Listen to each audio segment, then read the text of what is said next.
I'm a folk researcher, an artist who works with folk myth, music, songs, movement. And what I have been asking myself, and I continue to ask myself in the work that I do, is folk contemporary? Or is it something that's outdated and old and needs revival?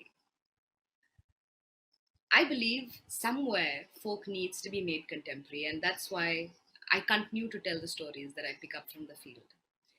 This is one such story of Renuka Yellamma, a very popular deity in Karnataka and also South India. And this is a small excerpt of her myth, which talks about her marriage. So Renuka was a fine young princess. She falls in love with Jamadagni. Jamadagni, who's a sage, who's a Rishi Muni, who's an intellectual. She sees him one day in the forest, praying to Shiva, and she falls in love with him. His concentration, his salt and pepper hair, his six packs, everything. I don't know what it was, but she goes to her father and she says, "Father, I want to marry Jamadagni. Please make it happen, because he is no prince, but he is much bigger than a prince. He's going to be someone amazing, someone important." So father agrees and he gets her married.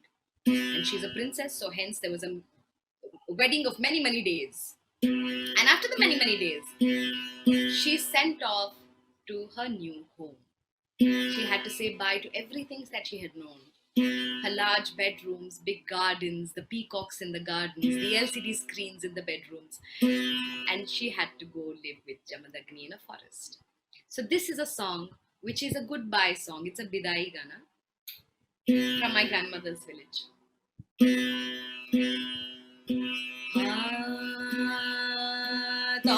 Mani tali kwatiye,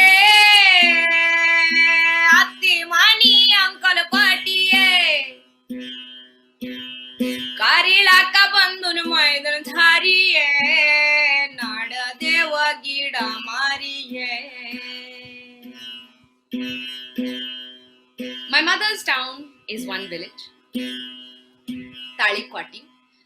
My mother-in-law's village is called Uncle Kwati. And my brother-in-laws have come on horses like kings to receive me. So I must go and say bye to everything I've known so far. So Renuka is singing this and she's walking into the forest with Jamadagni. Time is passing. Hours into days. Silence. Not a word is being spoken between them. So she's thinking, how is my future going to be? When is this man going to talk to me? How is our relationship going to be like? She says, Inna nanna ganta haki nadudurava mandi yalla. They got us married and now everyone is gone. Ninna nanna matu ninta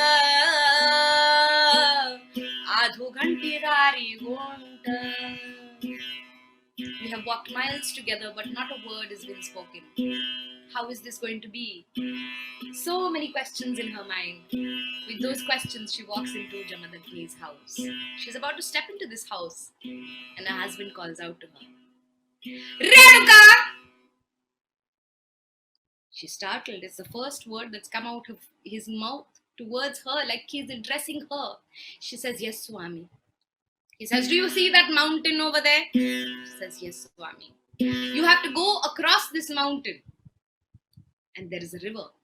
The sandy banks of this river, you will have to sit on the sandy banks of this river and make me a pot. Make me a pot out of sand, Renuka, not clay, pot, out of sand. A pot made out of sand. She's a little confused, but she's like, okay, doable, I guess. He says, it's not done yet. You'll have to coax a snake to sit on your head as a holster. You'll have to fill this pot made of sand with water. Place it on that holster and bring back water so I can wash my feet. She says, okay, Swami. And she heads off.